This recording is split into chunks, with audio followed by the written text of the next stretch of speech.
It all started in a quiet corner bookstore. I was flipping through old pages, lost in the comfort of words, when I felt it. A presence. Not the kind that makes the hairs on your neck stand up, but something gentle, something familiar. I turned my head, and there he was. His name was Elias, a handsome man with eyes so deep they felt like they could see into your soul. He was unlike anyone I'd ever met. We struck up a conversation, effortlessly drifting from topic to topic. There was an ease between us, a connection that neither of us could ignore, and when we said goodbye that day, I had this undeniable feeling that I would see him again. And I did. We exchanged numbers, and soon our text conversations were constant, from casual chat to late-night discussions about life, love, and everything in between. There was something intoxicating about his words, each one laced with a mystery I couldn't quite unravel. But then one night he stopped texting, no explanation, no goodbye.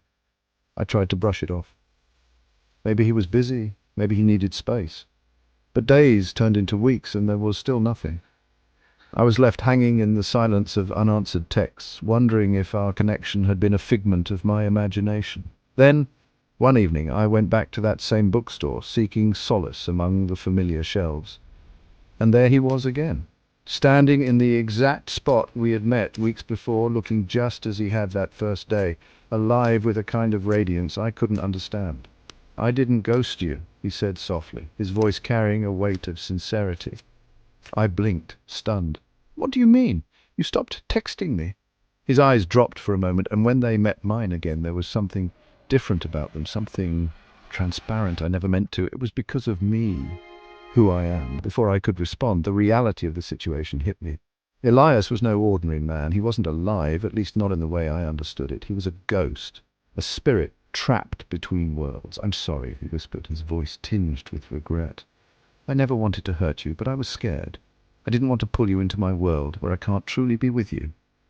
I felt my heart race. The realization stung, but there was also something strangely comforting about it. I'd fallen in love with a ghost, an impossibility, a contradiction.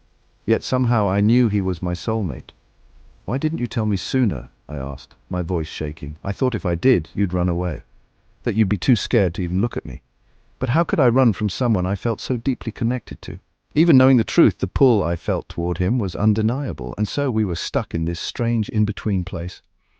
I couldn't touch him, couldn't fully feel his warmth, but our love was real. It was the kind of love that transcends time, that doesn't abide by the rules of the living. In a way, I felt more alive with him than I ever had before. We couldn't live the life we imagined, and we couldn't share the experiences others did, but in the quiet moments between texts and stolen glances, we built a love that no one could see but us.